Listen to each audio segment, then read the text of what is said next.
They called me Your Grace now. Not out of loyalty, but out of fear. Every servant in the palace bowed lower. Every noble smiled wider. Even the king, once towering in his silence, now weighed his words when addressing me. It should have made me feel safe. But power is rarely a shield, it's a blade. And everyone in court was watching to see if I'd cut myself with it. Corwin, on the other hand, didn't bow. He didn't flinch when I spoke, didn't temper his words to flatter. He remained exactly as he had been from the beginning, grounded, stubborn, sharp. And now, finally, mine. We were no longer hiding what we were.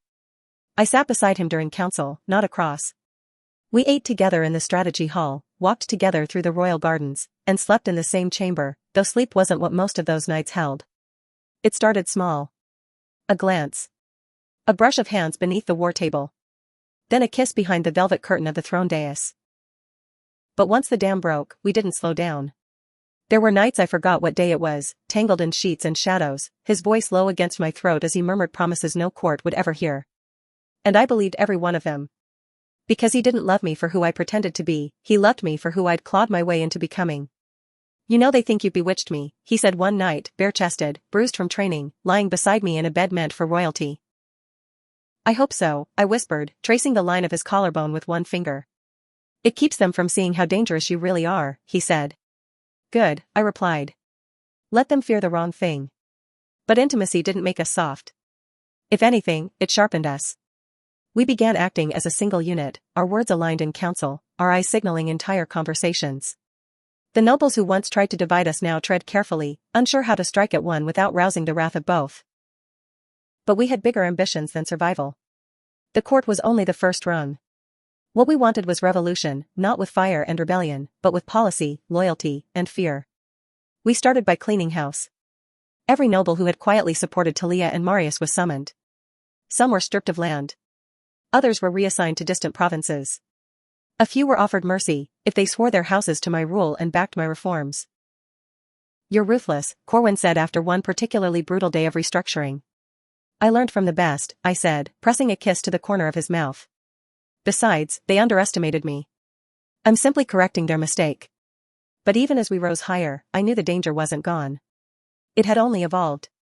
The kingdom still trembled under the weight of the past. Old debts. Silent resentment. Rebellion simmering in the outer territories.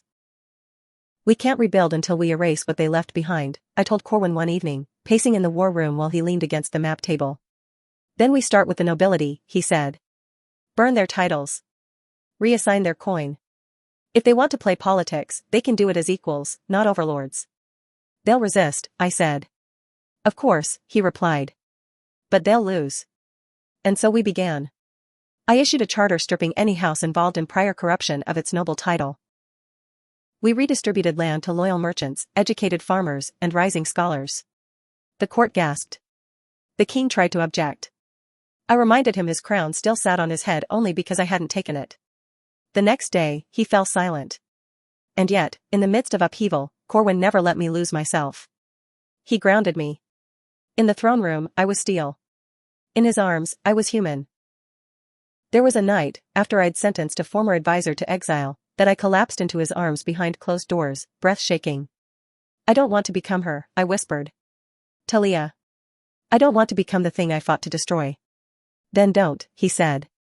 Let me be the one who reminds you where you started. And where you're going. And if I go too far? Then I'll pull you back, he said. And if I can't, I'll go with you. That was what power couldn't give me. What crowns and courts couldn't offer. That was love. Not roses. Not poems. A vow of destruction and devotion in the same breath.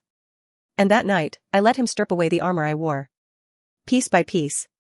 Not just the clothing, but the fear. The weight. The memory of the girl who died in another world.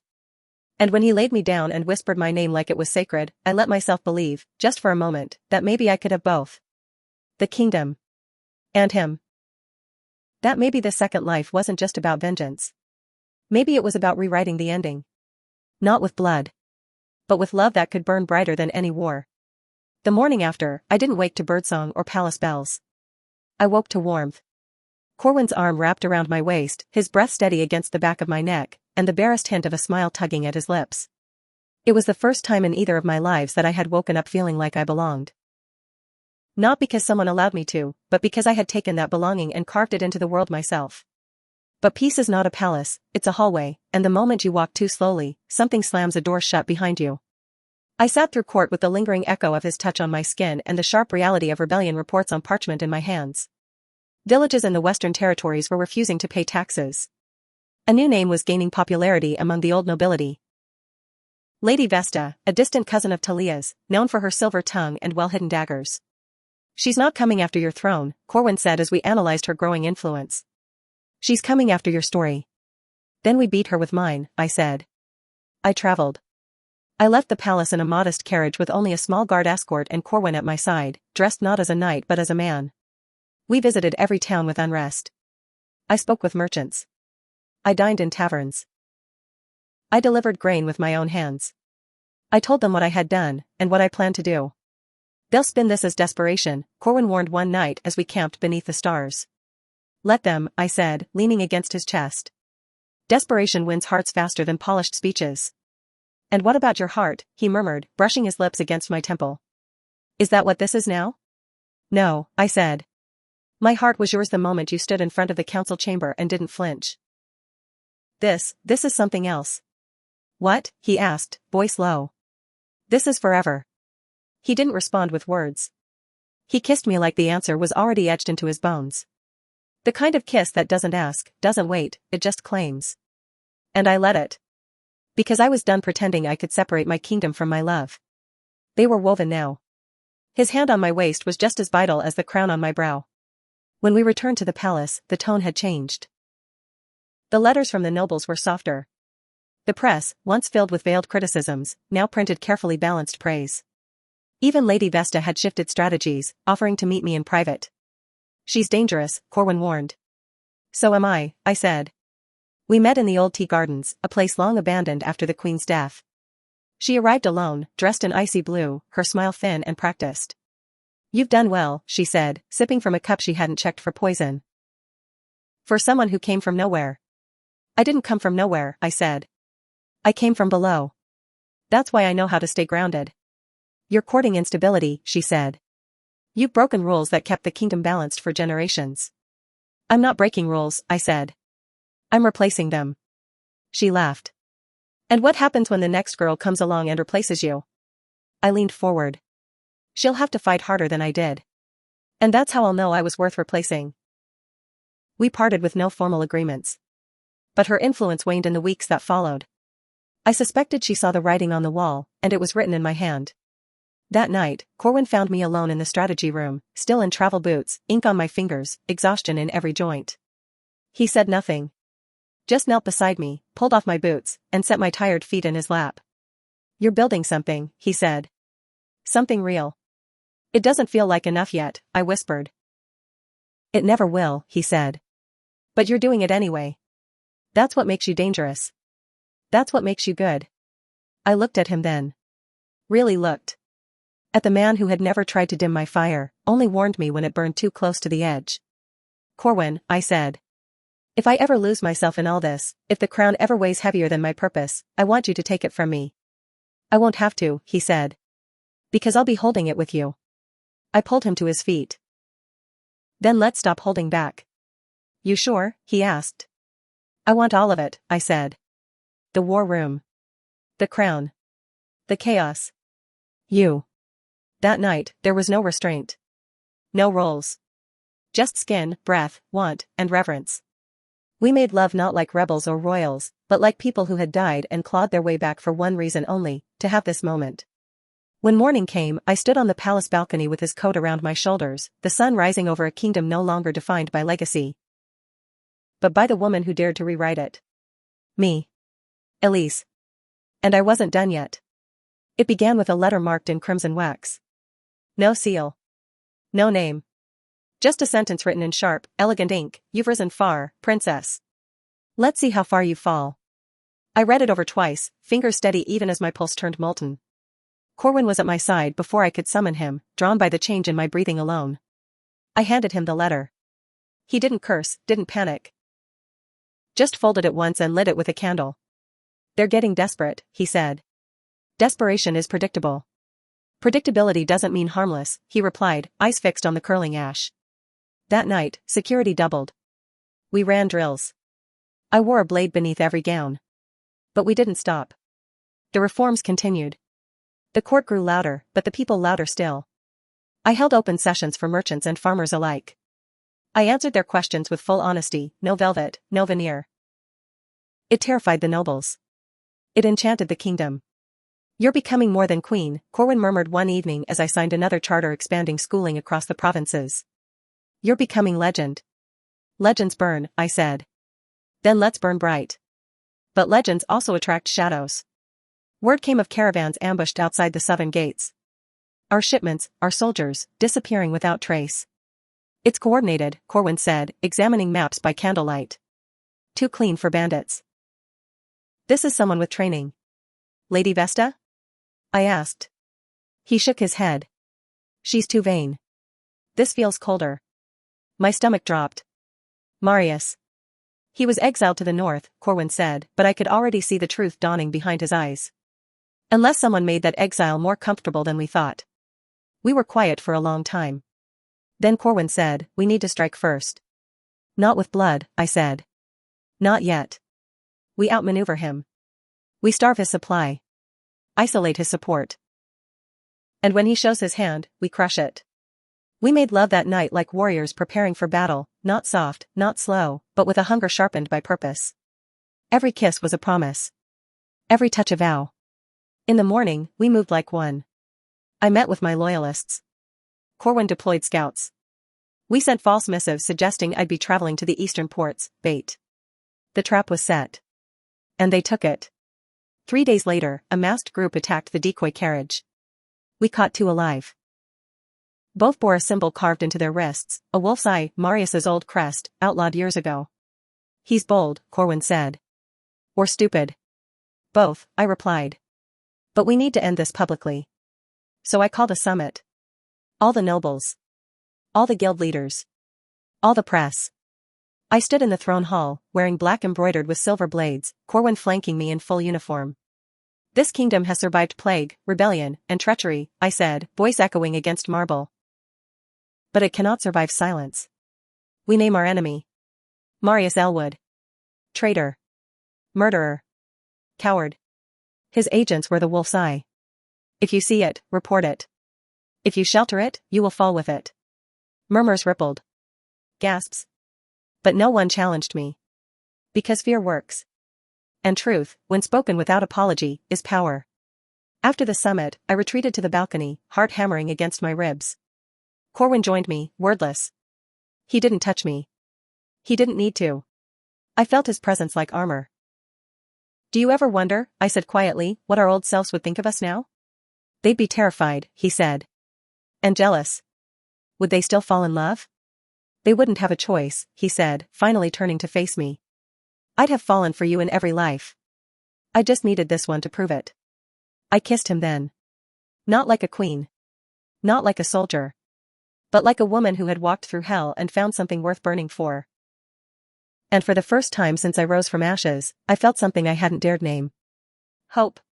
Not for survival. But for a future. Our future. And I would tear kingdoms apart to protect it. Corwin and I made a game of power. By day, we crushed dissent, restructured the kingdom, and bent laws to serve the people rather than the privileged. By night, we tasted each other like secrets too precious for daylight. But even games have consequences, and the kingdom began to stir with rumors again. This time not of treason, but of obsession. She doesn't make a move without him. He whispers in her ear and entire policies change. They say she'd burn the realm if he asked her sweetly enough. They weren't entirely wrong. Corwin wasn't just my partner in strategy. He was my addiction. And in some ways, I was his. There were nights he would come to me bloodied from training or intelligence raids, eyes dark with violence he hadn't yet released. I let him release it in me. In the way his hands gripped my hips like armor, in the way he kissed me like I was air and fire at once. And I took it all. I took him whole. But in the quiet between those nights, I began to see cracks we hadn't yet sealed. The kingdom adored our love story, but love doesn't feed hungry bellies or protect fragile borders. The outer provinces had begun murmuring about sovereignty. Small factions of old loyalists to Talia and Marius were gathering. Not yet a threat, but enough to plant weeds in the garden I'd worked so hard to grow. We need a unifying act, I said to Corwin as we walked through the royal conservatory. Something that reminds them I'm not just reforming, I'm building something sacred. A wedding, he said without pause. I stopped. What? Marry me, Elise. He wasn't teasing. There was no smirk. Just pure, unwavering certainty. You've had my loyalty, my blade, and my body. You've had every secret I've ever kept. The world already sees us as one. Let's make it truth. I should have felt panic. Dread. The pressure of optics and tradition. But instead, I felt light. Like I could breathe deeper. Yes, I said. But not in the chapel. Not with priests and pomp. I want something that reminds them I'm not their puppet queen. Then let's do it on the city steps, he said. Where they first heard your name spoken as more than gossip. So we did. I wore crimson instead of white. He wore silver instead of black. And the city square was packed with every class, merchant, noble, soldier, orphan. The vows were simple. I vow to be your equal, your sword, your flame. I vow to never let power dull your brilliance. I vow to burn the world if it tries to take you from me. He echoed every word, his voice steady and rough with emotion. When he kissed me, the square erupted in cheers that rang through the capital like thunder. That night, we didn't attend a banquet. We didn't host a ball. We locked the doors of our chamber and made a celebration of each other. I traced every scar on his chest like a map. He kissed every freckle and hollow of my skin like a prayer. There were no crowns in that room. No war. Just hands and mouths and promises sealed in sweat and gasps. He called me his wife, again and again, until the word felt carved into my bones. And when we fell asleep, limbs tangled, I dreamed of fire, but it didn't consume me. It lit a path. In the weeks that followed, stability bloomed. Trade surged. The nobles, though wary, found comfort in consistency. And I, finally, felt something dangerously close to peace. But even as I smiled in the sunlit corridors of my own court, I knew better. Peace is never permanent. It's a breath before the plunge. And somewhere in the shadows, I could feel a storm building. Not because we had failed. But because we had succeeded. Because power, real power, makes enemies of everyone who's ever known you weak. And they hadn't forgotten who I used to be. The girl who died unloved. The girl who came back burning. They would try again. They would come harder. Smarter. But this time I wasn't alone. And this time I wasn't just ready. I was waiting. I received the first whisper during council. A foreign diplomat from the eastern continent leaned too close during greetings and murmured beneath his breath, "You've done well to cage a wolf. But what will you do when it remembers its teeth?" He smiled like nothing had happened, bowed, and carried on as if he hadn't just chilled the air in my lungs. That night, I paced the war room while Corwin read reports beside me. "Do you think it's just fear?" I asked. "Or do they know something we don't?" He didn't ask who. He never needed to. "They smell weakness," he said. "Not in you. In peace. It makes people restless." "So what do we do?" I asked. "We show them this peace has claws." The next month, we shifted into defense mode without breaking our public image. Our wedding had bought us loyalty, but loyalty earned by spectacle fades fast. I began strengthening ties with smaller provinces, offering scholarships, trade benefits, and direct lines of communication to the palace. Meanwhile, Corwin trained an elite guard unit, not for display, but for assassination prevention, intelligence gathering, and if necessary, clean elimination. We called them the Quiet Blades. No one outside our inner circle knew they existed. We called them ghosts. And ghosts don't leave trails. But even shadows have limits. One evening, a courier arrived with a message marked with the wolf's eye. Again.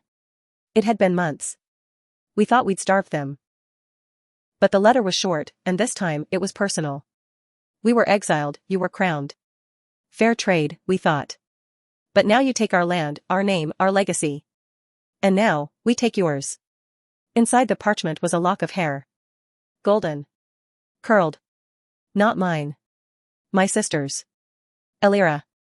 She hadn't been a major player in my life, quiet, dutiful, married off early to a diplomat's son. But she was mine. And someone had taken her. "They want to rattle you," Corwin said, gripping the edge of the desk so tightly the wood groaned. "And it's working," I snapped. "She had nothing to do with this. She's your blood. That makes her target enough. Then we stop being defensive, I said. We make them the hunted. The next 24 hours were a blur of coded messages, bribes, and threats. The quiet blades spread across the continent. And finally, a whisper came in from the port city of Veldon. Alira had been spotted in a guarded manner just beyond the trade docks. We can't storm it, Corwin said. Not without risking her life. Then we walk in, I said. Not as soldiers. As symbols. You want to make a show of strength, he said. No, I replied. I want to make a statement. We arrived in Veldon dressed in ceremonial white. No armor. No swords. Just power. The kind that wraps around you like silk and suffocates all the same. I walked into that manor like I was already its owner. And there she was. Alira. Bruised. Alive. Standing just behind Talia. Marius wasn't in sight. You look well, Talia said, voice cool. Marriage suits you. So does exile, apparently, I replied. Though I expected more dust. The flicker of fear. She thought we came alone. She didn't know the quiet blades were already inside. When Alira stumbled forward and whispered, they were going to sell me, something inside me snapped. I didn't wait for court permission. I didn't wait for diplomacy. I declared Talia a traitor on the spot. The quiet blades dragged her from the manor. Alira wept in my arms. Corwin stood behind me, his hand on my back, anchoring me even in the chaos. We rode back to the palace with the sun rising behind us and my sister asleep between velvet cushions, safe. When we returned, the court didn't ask questions. They applauded. They saw me not just as a queen, but as a protector. And they feared what I'd do if threatened again. Corwin pulled me into a side hall after the audience dispersed, pushed me gently against the stone wall, and kissed me like we had both nearly lost everything. You didn't hesitate, he whispered. Neither did you, I said. That's why this works. And if it ever stops working? Then we burn the whole world down, I said. Together. He smiled against my mouth. Together. And in that moment, with the scent of smoke and roses clinging to our skin, I knew. Whatever storm still lingered on the horizon, we were ready. Let them come. Let them try. We had built something stronger than legacy. Stronger than blood. We had built us. The trial was held in the Hall of Echoes, the oldest chamber in the palace, where ceilings arched high enough to carry sound across generations, and judgment was carved into the stone long before either of us were born. Talia stood in the center, chained not by iron, but by silence. No one dared speak on her behalf. Marius did not come. Whether he had abandoned her or was planning something worse from the shadows, we didn't know. But I felt him. Watching. Waiting. State your crimes, I said, my voice low and deliberate. Treason. Kidnapping. Conspiracy against the crown. The crown you stole, she spat. You think dressing in silk and betting your knight makes you a ruler? Corwin stepped forward once, but I held out my hand. I don't need defending. Not from her. I approached Talia slowly. Do you know what your problem has always been? You mistake cruelty for strategy. You think fear is loyalty. But fear fades. And I'm still here. For now, she hissed. You forget, we were chosen once too. And you squandered it, I said. Now watch how it's done. I turned to the court. She will not be executed. Let that be clear. We do not silence our enemies, we prove them wrong. She will live in the eastern expanse, as a laborer. Among the people she once saw as pawns. She will serve, as she never has before. The nobles murmured. Mercy is power when wielded by the strong. And I was strong now. And if she runs? One of the judges asked. Then let her run, I said. She'll find the world doesn't bend for her anymore. Talia didn't scream. She didn't cry. She just looked at me like she'd finally seen me for what I truly was. Not a rival. A ruler. After the trial, I found Corwin waiting by the fountain in the old queen's courtyard. You spared her, he said, voice unreadable. You disagree? I asked. No, he said. I just didn't know if you still had it in you. Mercy? I asked. Hope, he said. I sat beside him, resting my head on his shoulder. I still believe in second chances. I just stopped giving them to the wrong people. And me? He asked. You never needed one, I said. You've always been the right person. He took my hand. Then let's finish this. Let's make sure Marius never breathes free air again. He's planning something, I said. But we'll be ready. We spent the next weeks tightening our hold on the kingdom. Laws were rewritten. Corrupt officials removed. New schools opened in every province, bearing no royal insignia, just a simple motto, strength and truth. Our wedding became a symbol. Our reforms a movement. We weren't just leading, we were redefining what leadership looked like. But power, no matter how just, paints a target. And as we celebrated a record season of peace and prosperity, a message arrived. Not a letter. Not a threat. A body. One of our generals, found hanging from the palace gates with a single word carved into his chest. Return. We were no longer dealing with rebellion. This was war. But I didn't shake. I didn't falter. Because I wasn't the same girl who had once been discarded and betrayed. I was a queen. A wife. A weapon. And with Corwin at my side, I would show them exactly how dangerous love could be. Not fragile. Not sweet. But fierce. Relentless. Revolutionary. Marius wanted the kingdom back. He'd have to take it from my hands. And I never let go. The funeral for General Harrow was silent except for the weeping of his youngest daughter, who clutched a single medal in her tiny fist. I stood beside Corwin on the marble steps, the entire city behind us, their eyes not just on our grief, but on what we'd do next. I knew Marius had chosen Harrow not for strategy, but for message. Harrow was loyal. Respected. A symbol of the new order. Killing him was Marius's way of saying, you may have the throne, but I can still reach you. He wants you rattled, Corwin said that night, watching flames flicker in the hearth. He wants you reckless. Then we give him what he wants, I said.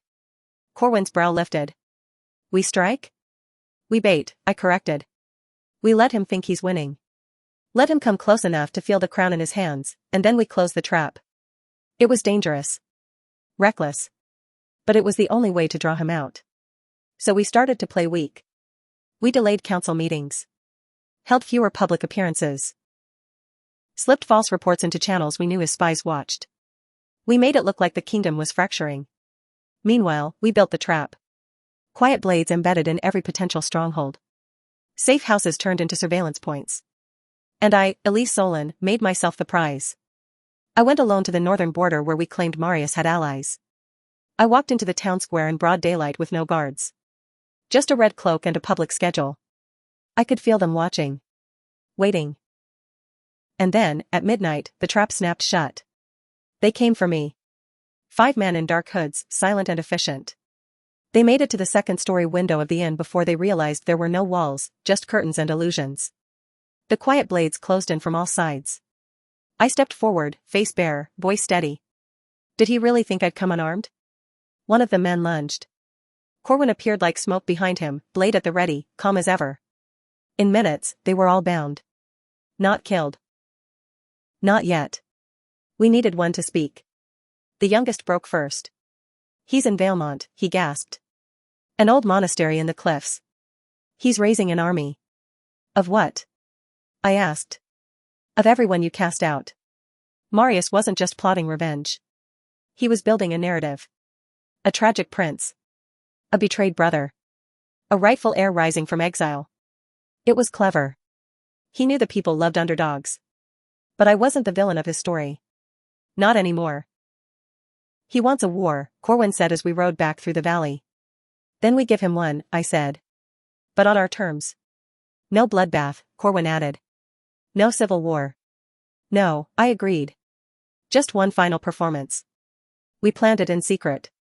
I invited every province head, every foreign ambassador, every noble on the fence to the capital for what I called the Reconciliation Summit.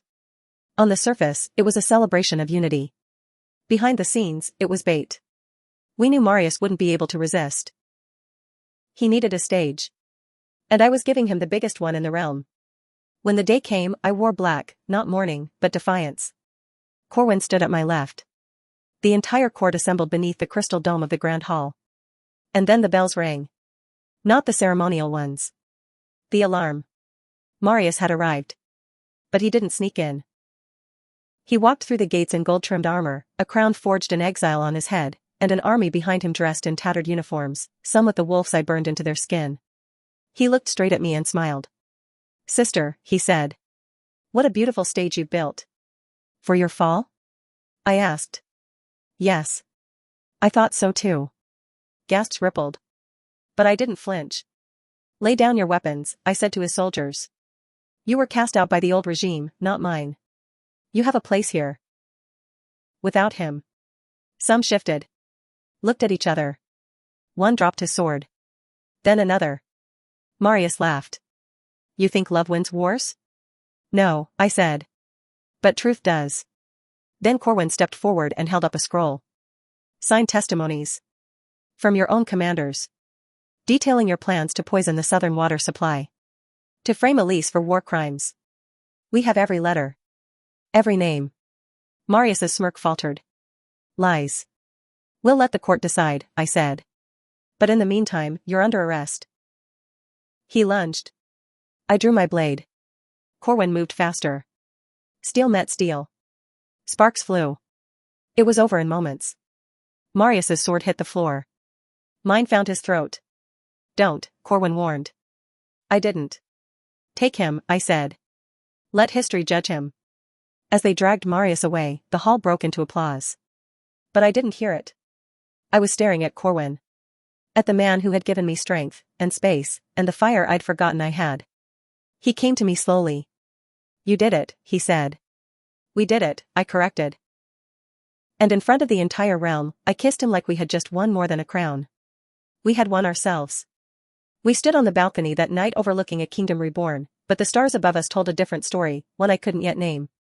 My crown glittered with rubies and midnight stones, but it felt lighter than ever. The crowd below roared for us, Elise the just, Corwin the unshakable. And for the first time, I wasn't faking the smile on my lips.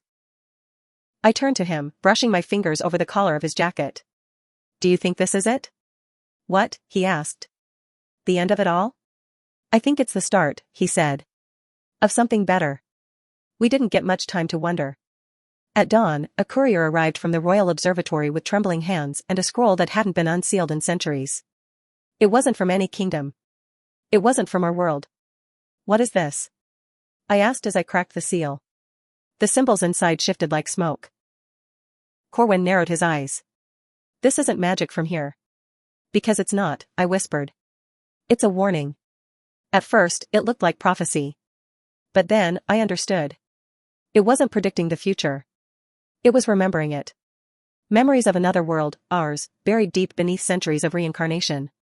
Cities made of glass. Skyscrapers and glowing rectangles and wires and war. And in the center of it all, me. Elise. A woman who died a nobody. Who'd been betrayed. Poisoned. Left to rot. Who had been reborn here to right what had gone wrong. This isn't just a second chance, I said. This was the price. And the debt? Corwin asked, scanning the final line. It's coming due. The scroll burned in my hands. No fire. Just light, so bright I couldn't see. I staggered, gripped the balcony rail, and suddenly I was falling. Through time. Through air. Through memory. My chest seized. My heart pounded. And then, silence. The air smelled different. My gown was gone. My hair shorter. My body, older. Sleeker. Familiar. I opened my eyes. And I was back. Modern world. Neon skyline. Cars below me honking in irritation. I stood in the middle of a rooftop garden wearing a fitted suit and heels so sharp they could kill. Elise, came a voice behind me. I turned slowly. It was Corwin. Not in armor, but in a tailored black coat, sleeves rolled, jaw sharp as ever. You made it, he said softly. I remembered everything, I said. All of it. So did I. I ran to him. He caught me like I was the only thing real. We didn't need to say the words. We had lived them already. Where are we? I asked. Our building, he said. Solanite Corporation CEO and founder. You and me. I blinked. We own a company? We built an empire, he said with a grin. The old world tried to break us, the other world made us, and now, this one's ours. I looked out over the city. The skyline was different. Familiar, but new. And below, I saw them. The faces of our enemies. Talia, now a desperate startup influencer clinging to old followers. Marius, an executive consultant with no clients, fading into obscurity. They looked up at the same billboards where our faces now gleamed. They had no idea what we remembered. No idea what we'd survived. I turned to Corwin and smiled. Let's begin again. He kissed me softly. This time on our terms. And as the stars blinked awake above a world that once watched me die, I knew the truth. I wasn't reborn just to survive. I was reborn to rule. And this time I wasn't doing it alone.